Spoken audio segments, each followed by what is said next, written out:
ചിത്രത്തിൻ്റെ തുടക്കത്തിൽ ലോകാവസാനത്തിന് സമാനമായ ആ സോംബി ആക്രമണം പൊട്ടിപ്പുറപ്പെട്ടിട്ട് 28 വർഷങ്ങൾ കഴിഞ്ഞുള്ള രംഗങ്ങളാണ് കാണിക്കുന്നത്. അതിജീവനത്തിനായി പൊരുതുന്ന ഒരു കൂട്ടം യുവാക്കളുടെ ഇടയിലേക്ക് സ്പൈക്ക് എന്ന ബാലൻ ചെന്നുപെടുകയാണ്. അവർ അവനെ വളയുകയും നിർബന്ധപൂർവം ഒരു പോരാട്ടത്തിലേക്ക് തള്ളിയിടുകയും ചെയ്തു. ആ കൊച്ചു സംഘത്തിൻ്റെ നേതാവായി ജിമ്മി ഇതൊക്കെ കണ്ട് ആസ്വദിക്കുകയാണ്. താൻ ആരാധിക്കുന്ന ഓൾഡനിക് എന്ന് വിളിക്കുന്ന സാത്താൻ തൻ്റെ പിതാവാണെന്നാണ് ജിമ്മി വിശ്വസിക്കുന്നത്. ആ കുട്ടിക്ക് തങ്ങളുടെ കൂട്ടത്തിൽ ചേരാൻ യോഗ്യതയുണ്ടോ എന്ന് നോക്കാൻ ജിമ്മി തൻ്റെ പിതാവിനോട് ആഹ്വാനം ചെയ്തു. സ്പൈക്കിനെ ഒരു കത്തി നൽകിയെങ്കിലും കൂട്ടത്തിലുള്ളൊരു പയ്യൻ ഒച്ചത്തോടെ അത് തട്ടിത്തെറിപ്പിച്ചു.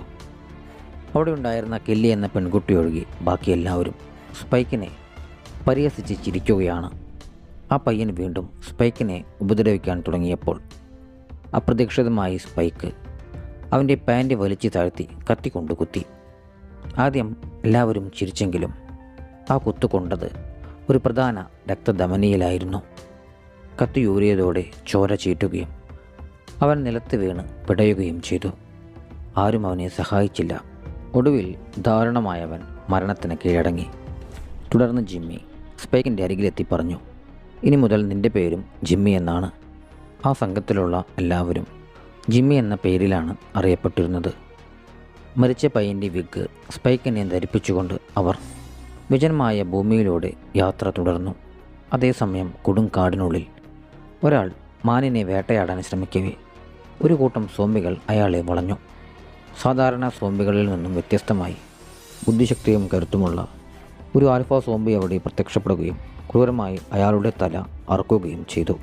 ശേഷം കാണിക്കുന്നത് ട്രെയിനിൽ നിന്നും ഒരു ശവശരീരം തൻ്റെ ക്ഷേത്രത്തിലേക്ക് കൊണ്ടുവരുന്ന ഡോക്ടർ ഇയാനെയാണ്. പെട്ടെന്ന് ഇയാൻ ഭയചകിതനായി. കാരണം ആൽഫ സോംബി അയാളുടെ തൊട്ടുപിന്നിലുണ്ട്. ഇയാൻ തൻ്റെ വിഷം പുരട്ടിയ കുഴലമ്പെടുത്തെങ്കിലും സോംബി അങ്ങോട്ടേക്ക് പാഞ്ഞെടുക്കുന്നത് കണ്ട് അത് താഴ്ത്തിപ്പിടിച്ചു. അതിനെ ശാന്തനാക്കി അടുത്തേക്ക് വിളിച്ച ശേഷം ഇയാൻ പെട്ടെന്ന് അമ്പ് പ്രയോഗിച്ചു. ബോധരഹിതനായ സോംബിയുടെ ശരീരത്തിലുണ്ടായിരുന്ന വേട്ടക്കാരുടെ അമ്പുകൾ നീക്കം ചെയ്ത് മുറിവുകൾ ഇയാൻ വൃത്തിയാക്കി. അവനോട് സംസാരിച്ച് ഇയാൻ അവന് സാംസൺ എന്ന് പേരിട്ടു.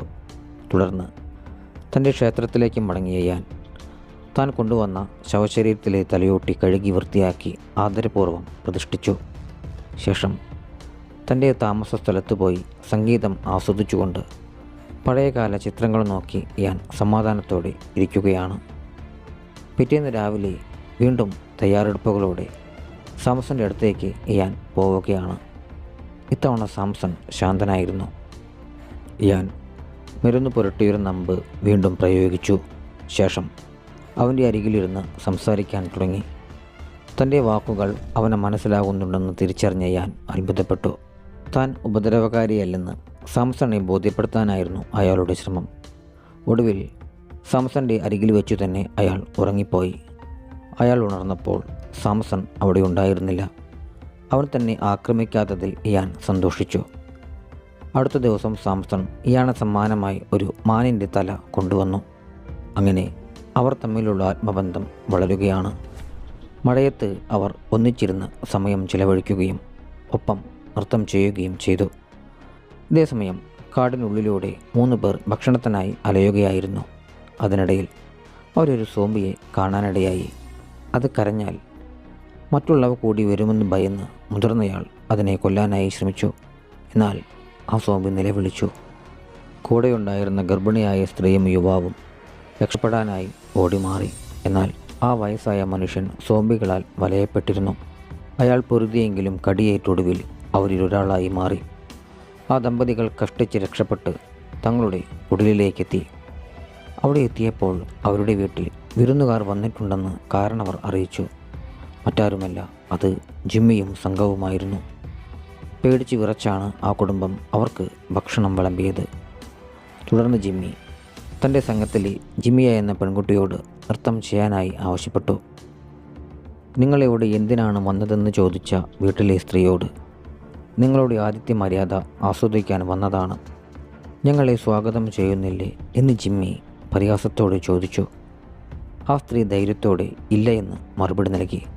ഉടനെ മേശപ്പുറത്താഞ്ഞു തല്ലിയ ജിമ്മി അവരെ ഭീഷണിപ്പെടുത്താൻ തുടങ്ങി. അവരെപ്പോഴാണ് ഇവിടം വിട്ടു പോവുകയെന്ന് ചോദിച്ചപ്പോൾ, ഞങ്ങൾ പോകും, പക്ഷേ നിങ്ങളെല്ലാവരെയും കൊന്നിട്ട് എന്നായിരുന്നു ജിമ്മിയുടെ മറുപടി. ഉടനെ കുടുംബത്തിലെ ഒരാൾ തിളച്ച വെള്ളം അവരുടെ മേലേക്ക് ഒഴിച്ചെങ്കിലും സംഘം അവരെ കീഴടക്കി ബന്ദികളാക്കി. എന്നാൽ ഗർഭിണിയായ സ്ത്രീ മാത്രം അവിടെ നിന്നും ഓടി രക്ഷപ്പെട്ടു. കെല്ലി അവരെ തിരഞ്ഞു പോയെങ്കിലും കണ്ടെത്താനായില്ല. ഡോക്ടർ ഇയാൻ സാംസണോടൊപ്പം നൃത്തം ചെയ്യുന്നത് ദൂരെ നിന്നും കണ്ട കെല്ലി ആ ഒരു കാഴ്ച വിശ്വസിക്കാനാവാതെ സ്തംഭിച്ചു നിന്നു. ഈ സമയം ഒരു ഫാം ഹൗസിൽ വെച്ച് ജിമ്മി തൻ്റെ ഓൾഡ് നിക്കിനെക്കുറിച്ച് പ്രസംഗിക്കുകയായിരുന്നു. ഈ ലോകത്ത് സാത്താൻ അവൻ്റെ പുത്രനായ തനിക്ക് മനുഷ്യരെ ഭരിക്കാൻ അധികാരം നൽകിയിട്ടുണ്ടെന്നാണ് അവൻ വിശ്വസിക്കുന്നത്. പിടിക്കപ്പെട്ട കുടുംബത്തെ അവിടെ കെട്ടിയിട്ടിരിക്കുകയായിരുന്നു. ഓൾഡ് നിക്ക് തങ്ങളോട് ഈ ലോകത്തിന് ഒരു ദാനം നൽകാൻ പറഞ്ഞിട്ടുണ്ട്, അത് ബലി കൊടുക്കലാണ് എന്ന് പറഞ്ഞുകൊണ്ട് ജിമ്മി അവരെ ഓരോരുത്തരെയായി കൊല്ലാനൊരുങ്ങുകയാണ്. അവരുടെ തൊലി ഉരിഞ്ഞെടുക്കാനാണ് അവൻ ഉത്തരവിട്ടത്. മാസ്കുകൾ ധരിച്ചെത്തിയ സംഘം ക്രൂരതയോടെ ആ ഒരു കാര്യം ചെയ്യാൻ തുടങ്ങി. ആ ഗർഭിണി ഇതെല്ലാം മുകളിൽ ഒളിച്ചിരുന്ന് ഭയത്തോടെ വീക്ഷിക്കുന്നുണ്ടായിരുന്നു. കാഴ്ച കണ്ട് സഹിക്കാനാവാതെ സ്പൈക്ക് പുറത്തേക്കോടി. എന്നാൽ കെല്ലി അവനെ തടഞ്ഞുകൊണ്ട് പറഞ്ഞു, നിനക്കിത് എന്നും ഒഴിവാക്കാനായി കഴിയില്ല. പക്ഷേ സ്പൈക്കിനെ അത് താങ്ങാവുന്നതിലും അധികമായിരുന്നു. നേരം ഇരുട്ടിത്തുടങ്ങി. തൻ്റെ ക്ഷേത്രത്തിൽ സാമസിൻ്റെ അരികിലിരുന്ന ഇയാൻ ദുഃഖിതനായിരുന്നു. കഴിഞ്ഞ 28 വർഷമായി താൻ ശേഖരിച്ച മരുന്നുകൾ തീരാറായെന്നും ഇനി വെറും 2 ആഴ്ചത്തെ മരുന്ന് മാത്രമേ ബാക്കിയുള്ളൂവെന്നും അയാൾ സാംസണോട് പറഞ്ഞു. അവർ തമ്മിലുള്ള ഈ ആത്മബന്ധം അവസാനിപ്പിക്കാൻ പോവുകയാണ്. സാംസണെ നിത്യശാന്തി നൽകാനായി ഒരു മാരകമായ ഇഞ്ചക്ഷൻ അയാൾ കയ്യിലെടുത്തു. വിട പറയുന്നതിന് മുൻപ് അയാൾ ആ സൂചി കുത്താൻ ഒരുങ്ങിയപ്പോൾ അവിശ്വസനീയമായ ഒരു കാര്യം സംഭവിച്ചു. സാംസൺ ചന്ദ്രനെന്ന് ഉച്ചരിച്ചു. ഇയാൻ പകച്ചുപോയി. അയാൾ സാംസനെ കൊല്ലാനുള്ള ആ ശ്രമം ഉപേക്ഷിച്ചു.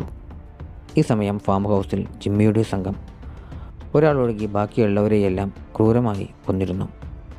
അവശേഷിച്ച യുവാവിനോട് തൻ്റെ സംഘത്തിലെ ഒരാളുമായി പോരാടാനായി ജിമ്മി ആവശ്യപ്പെട്ടു. ജയിച്ചാൽ തങ്ങളുടെ കൂട്ടത്തിൽ ചേരാം, തോറ്റാൽ മരണം. യുവാവ് ഗതികേടുകൊണ്ട് അതിനെ സമ്മതിച്ചു. നേരിടാനായി ജിമ്മിയെയാണ് അവൻ തിരഞ്ഞെടുത്തത്. എന്നാൽ ജിമ്മിയ നിഷ്പ്രയാസം അവനെ പരിക്കേൽപ്പിച്ചു. അവൻ തളർന്നു വീണപ്പോൾ ജിമ്മിയ അവനെ കൂടുതൽ പീഡിപ്പിക്കാനൊരുങ്ങി.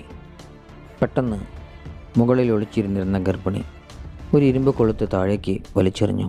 അത് ജിമ്മിയയുടെ തലയിൽ തട്ടുകയും അവൾ ബോധരഹിതയാവുകയും ചെയ്തു. എല്ലാവരും സ്തംഭിച്ചു നിൽക്കെ ആ സ്ത്രീ താഴേക്ക് ചാടി രക്ഷപ്പെടാൻ ശ്രമിച്ചു. ഈ ബഹളത്തിനിടെ ആ യുവാവ് ഒരു ഗ്യാസ് സിലിണ്ടറിനെ തീ കൊടുത്തിരുന്നു. അങ്ങനെ ഫാം ഹൗസിനെ തീ പിടിച്ചു. മുകളിൽ നിന്നും ചാടിയ സ്ത്രീ ഗേറ്റ് തുറക്കാൻ ശ്രമിക്കുന്ന സമയത്ത് സ്പൈക്ക് തൻ്റെ അമ്പും വില്ലുമായി അവളുടെ പിന്നാലെ എത്തി. താൻ പിടിക്കപ്പെട്ടുവെന്ന് അവൾ കരുതിയെങ്കിലും സ്പൈക്ക് അവളോട് തന്നെയും കൂടെ കൊണ്ടുപോകാനായി അപേക്ഷിച്ചു. എന്നാൽ അവൾ സ്പൈക്കിനെ ഇടിച്ചു വീഴ്ത്തിയിട്ട് അവിടെ നിന്നും ഓടി രക്ഷപ്പെട്ടു. കത്തി അമരുന്ന ഫാം ഹൗസിന് മുന്നിൽ നിസ്സഹായനായി നിൽക്കുന്ന ജിമ്മിയെ നോക്കി സ്പൈക്ക് മടങ്ങി വരികയാണ്. ആ സ്ത്രീ രക്ഷപ്പെട്ട വിവരമറിഞ്ഞ ജിമ്മി കോപാകുലനായി. അവൻ സ്പൈക്കിനെ ചോദ്യം ചെയ്തു. ഭയന്നു വിറച്ച സ്പൈക്ക് തനിക്ക് അവളെ കൊല്ലേണ്ടി വന്നുവെന്നും അവൾ രക്ഷപ്പെടാൻ ശ്രമിച്ചപ്പോൾ ഉണ്ടായ പോരാട്ടത്തിൽ തൻ്റെ അമ്പേറ്റ് അവൾ മരിച്ചെന്നും അവൻ കള്ളം പറഞ്ഞു. ശവശരീരം എവിടെയെന്ന് ജിമ്മി ചോദിച്ചപ്പോൾ കാടിനുള്ളിൽ ഇരുട്ടായതുകൊണ്ട് സ്ഥലം കൃത്യമായി അറിയില്ലെന്ന് അവൻ മറുപടി നൽകി. അവളുടെ മുഖം അറുത്തെടുത്ത് തനിക്ക് കൊണ്ടുവരേണ്ടതായിരുന്നു എന്ന് ജിമ്മി ക്രൂരമായ ഭാഷയിൽ സ്പൈക്കിനോട് പറഞ്ഞപ്പോൾ സ്പൈക്ക് കരഞ്ഞുകൊണ്ട് മാപ്പ് അപേക്ഷിച്ചു. എന്നാൽ ജിമ്മി വിട്ടില്ല. നീ മാപ്പ് ചോദിക്കേണ്ടത് ഓൾഡ് നിക്കിനോടാണ്. ഒരു പക്ഷേ നിൻ്റെ മുഖമായിരിക്കും അദ്ദേഹത്തിന് വേണ്ടത് എന്ന് പറഞ്ഞവൻ സ്പൈക്കിനെ ഭീഷണിപ്പെടുത്തി. സ്പൈക്ക് ദുർബലനാണെന്നും അവനെ കൊല്ലണമെന്നും കൂടെയുള്ളവർ പറഞ്ഞപ്പോൾ കെല്ലി ഇടപെട്ടു. താൻ ഓൾഡ് നിക്കിനെ കണ്ടുവെന്നും അദ്ദേഹം ഒരു വലിയ അസ്ഥിക്കൂട ക്ഷേത്രത്തിൽ നൃത്തം ചെയ്യുകയാണെന്നും അവൾ പറഞ്ഞ് ജിമ്മിയെ അത്ഭുതപ്പെടുത്തി. അടുത്ത ദിവസം രാവിലെ ഡോക്ടർ ഇയാൻ തൻ്റെ പതിവ് ജോലികളിലായിരുന്നു. തൻ്റെ പക്കലുള്ള ഗുളികകൾ ശേഖരിച്ച് അവൻ സാംസനെ തിരഞ്ഞു പുറപ്പെട്ടു. ഈ സമയം ദൂരെ നിന്നും ജിമ്മിയും സംഘവും ഇയാനെ നിരീക്ഷിക്കുന്നുണ്ടായിരുന്നു. ഇയാൻ്റെ വേഷവും രൂപവും കണ്ട ജിമ്മി ഇത് തന്നെയാണ് തൻ്റെ പിതാവായ ഓൾഡ് നിക്ക് എന്ന് ഉറപ്പിച്ചു. നേരിട്ട് പോയി സംസാരിക്കാൻ ജിമ്മി തീരുമാനിച്ചു. കാട്ടിലൂടെ നടക്കുകയായിരുന്ന ഇയാൻ്റെ മുന്നിലേക്ക് ജിമ്മി എത്തി. ഇയാൻ ആരാണെന്ന് ചോദിച്ചപ്പോൾ താൻ സാത്താനാണെന്ന് ജിമ്മി അവകാശപ്പെട്ടു. ഇയാൻ ഒരു ഡോക്ടറാണെന്നും ഇതൊരു സെമിത്തേരി പോലെയുള്ള മരിച്ചവർക്കായുള്ള സ്മാരകമാണെന്നും ജിമ്മിക്ക് വിശദീകരിച്ചു കൊടുത്തു. തൻ്റെ ശരീരത്തിലെ ഓറഞ്ച് നിറം വൈറസിനെ പ്രതിരോധിക്കാനുള്ള അയോഡിനാണെന്ന് ഇയാൻ പറഞ്ഞപ്പോൾ ജിമ്മി അവനെ ഒരു അവിശ്വാസി എന്ന് വിളിച്ചു. ദൈവം കോപത്താൽ വിട്ടയച്ചതാണ് ഈ മഹാമാരി എന്നാണ് ജിമ്മി വിശ്വസിച്ചിരുന്നത്. തൻ്റെ മനസ്സിനുള്ളിൽ സാത്താൻ സംസാരിക്കാറുണ്ടെന്ന് ജിമ്മി അവകാശപ്പെട്ടപ്പോൾ ഇയാൻ ആ സാഹചര്യം തന്ത്രപൂർവ്വം കൈകാര്യം ചെയ്യാൻ തീരുമാനിച്ചു. ദൂരെ കുന്നിനു മുകളിൽ കാത്തിരുന്ന കെല്ലിയും സ്പൈക്കും ഇയാനെപ്പറ്റി സംസാരിക്കുകയായിരുന്നു. ജിമ്മി പറയുന്നത് പോലെ ഇയാൻ സാത്താനാണെന്ന് കെല്ലി വിശ്വസിക്കുന്നില്ലെങ്കിലും ഈ നാടകം കാണാൻ അവൾക്ക് കൗതുകമുണ്ടായിരുന്നു. ഇയാൻ തൻ്റെ പഴയകാല ഓർമ്മകൾ ജിമ്മിയോട് പങ്കുവച്ചു. തൻ്റെ അച്ഛൻ ഒരു പുരോഹിതനായിരുന്നുവെന്നും രോഗം ബാധിച്ചപ്പോൾ സ്വന്തം കുടുംബത്തെ തന്നെ അയാൾ ബലി കൊടുത്തുവെന്നും ഇയാൻ വേദനയോടെ ഓർത്തു. തൻ്റെ കൂടെയുള്ളവർക്ക് ഓൾഡ് നിക്കിനെ കാണണമെന്ന് നിർബന്ധമുണ്ടെന്നും അതിനെ സമ്മതിച്ചില്ലെങ്കിൽ ഇയാനെ കൊല്ലുമെന്നും പറഞ്ഞ് ജിമ്മി ഭീഷണിപ്പെടുത്തി. ജീവൻ രക്ഷിക്കാൻ ഇയാൻ ആ നാടകത്തിന് സമ്മതിച്ചു. അന്ന് രാത്രി ഇയാൻ സാംസണോട് സംസാരിച്ചു. സോംബികൾ കുട്ടികളെപ്പോലും ആക്രമിക്കുന്നത് അവരുടെ മാനസിക നില തെറ്റിയതുകൊണ്ടാണെന്നും മരുന്നുകളിലൂടെ അത് ഭേദമാക്കാമെന്നും ഇയാൻ വിശ്വസിച്ചിരുന്നു. അവൻ സാംസണ് കുറച്ച് ഗുളികകൾ നൽകി. പിറ്റേന്ന് വെളുപ്പിനെ സ്പൈക്ക് അവിടെ നിന്നും രക്ഷപ്പെടാൻ ശ്രമിച്ചു. കാട്ടിൽ വെച്ച് ഒരു സോംബി അവനെ ആക്രമിച്ചെങ്കിലും അവൻ അതിനെ കീഴ്പ്പെടുത്തി. എന്നാൽ കൂടെയുള്ള മറ്റൊരു പയ്യൻ സ്പൈക്കിനെ കൊല്ലാൻ ശ്രമിച്ചു. സമയോചിതമായി ഇടപെട്ട കെല്ലി അവനെ കൊന്ന് സ്പൈക്കിനെ രക്ഷിച്ചു. നമുക്ക് പോകാൻ, ഇതിലും നല്ലൊരു ഇടമില്ല എന്ന് പറഞ്ഞവൾ സ്പൈക്കിനെ തിരികെ കൂട്ടിക്കൊണ്ടുവന്നു. സ്പൈക്കിനെ കൊല്ലാൻ ശ്രമിച്ച പയ്യൻ രക്ഷപ്പെടാൻ ശ്രമിച്ചപ്പോൾ തനിക്ക് അവനെ കൊല്ലേണ്ടി വന്നുവെന്ന് കെല്ലി ജിമ്മിയോട് കള്ളം പറഞ്ഞു. ജിമ്മി ആദ്യം സംശയിച്ചെങ്കിലും ഒടുവിലത് വിശ്വസിച്ചു. ഈ സമയം സാംസൺ പഴയ ഓർമ്മകളിലൂടെ കടന്നു പോവുകയായിരുന്നു. ഒരു ട്രെയിനിനുള്ളിൽ വെച്ച് താൻ സോംബിയായി മാറിയ നിമിഷങ്ങൾ അവൻ ഓർത്തെടുത്തു. ഈ സമയത്ത് ട്രെയിനിലേക്ക് പാഞ്ഞെത്തിയ സോംബികളെ സാംസൺ ഒറ്റയ്ക്ക് നേരിട്ട് കൊലപ്പെടുത്തി. അന്ന് രാത്രി ക്ഷേത്രം അതിമനോഹരമായി അലങ്കരിച്ചുകൊണ്ട് ഇയാൻ തൻ്റെ പ്രകടനം ആരംഭിച്ചു. മുഖംമൂടി ധരിച്ച ജിമ്മിയും സംഘവും ഭക്തിയോടെ അവിടെ എത്തി. മ്യൂസിക്കിൻ്റെ അകമ്പടിയോടെ തീവട്ടങ്ങൾ വീശി ഇയാൻ തൻ്റെ ഭീകരമായ നൃത്തം പുറത്തെടുത്തു. ജിമ്മിയും കൂട്ടരും ആവേശഭരിതരായി അവനോടൊപ്പം നൃത്തം ചെയ്തു. ഇതിനിടയിൽ സാംസൺ രക്തത്തിൽ കുളിച്ച വേഷത്തിൽ അവിടെ എത്തി. പ്രകടനം കഴിഞ്ഞപ്പോൾ എല്ലാവരും ഇയാനെ വണങ്ങി. ഇയാൻ ജിമ്മിയെ തൻ്റെ പുത്രനായി പ്രഖ്യാപിച്ചു. എന്നാൽ ജിമ്മിയുടെ അടുത്ത നീക്കം ഇയാനെ ഭയപ്പെടുത്തി. മനുഷ്യരെ കൊന്ന് തോലുരിക്കുക എന്നതാണ് തങ്ങളുടെ ലക്ഷ്യമെന്ന് ജിമ്മി പറഞ്ഞപ്പോൾ ഇയാൻ അക്ഷരാർത്ഥത്തിൽ ഞെട്ടി. പെട്ടെന്ന് ഇയാൻ ഒരു പുതിയ കൽപ്പന പുറപ്പെടുവിച്ചു. ദൈവം ഉയർത്തെഴുന്നേൽക്കാൻ തൻ്റെ ഏകമകനെ കുരിശിലേറ്റണം, അതിനാൽ ജിമ്മിയെ കുരിശിലേറ്റണം എന്ന് ഞാൻ പ്രഖ്യാപിച്ചു. കെല്ലി ഇത് കേട്ട് പുഞ്ചിരിച്ചു. തന്നെ ചതിക്കുകയാണെന്ന് മനസ്സിലാക്കിയ ജിമ്മി ഇയാൻ സാത്താനല്ലെന്ന് വിളിച്ചു പറയുകയും കയ്യിലിരുന്ന കത്തി കൊണ്ട് ഇയാൻ്റെ വയറ്റിൽ കുത്തുകയും ചെയ്തു. സ്പൈക്ക് ഇയാനെ രക്ഷിക്കാൻ ഓടിയെത്തി. അവിടെ നടന്ന ഏറ്റുമുട്ടലിൽ കെല്ലി ജിമ്മിയുടെ കൂട്ടാളികളെ കൊന്നു. സ്പൈക്ക് ജിമ്മിയെ കുത്തിവീഴ്ത്തി. മൃതപ്രാണനായി കിടന്നിരുന്ന ഇയാനോട് താൻ സ്പൈക്കാണെന്ന് അവൻ വെളിപ്പെടുത്തി. ഇയാൻ അവനെ തിരിച്ചറിയുകയും അവസാനമായി ജിമ്മിയെ കുരിശിലേറ്റാൻ ആവശ്യപ്പെടുകയും ചെയ്തു. കെല്ലിയും സ്പൈക്കും അവിടെ നിന്നും പുറത്തേക്ക് നടന്നു. ജിമ്മിയെ അവർ തലക്കീഴായ കുരിശിൽ തറച്ചു. തൻ്റെ പിതാവിൻ്റെ ശബ്ദം കേൾക്കുന്നില്ലെന്നും പറഞ്ഞ് കരഞ്ഞു വിളിച്ച ജിമ്മിക്ക് മുന്നിലേക്ക് സാംസൺ എത്തി. മരിക്കാറായ ഇയാൻ്റെ അരികിലേക്കെത്തിയ സാംസൺ താങ്ക് യു എന്ന് പറഞ്ഞു. ഇയാൻ മരിച്ചതോടെ സാംസൺ അയാളുടെ മൃതദേഹം കയ്യിലെടുത്തു.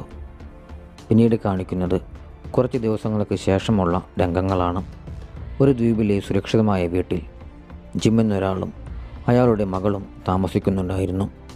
അവർ പുറത്ത് ഒരു കൂട്ടം സോംബികൾ 2 പേരെ ഓടിക്കുന്നത് കണ്ടു.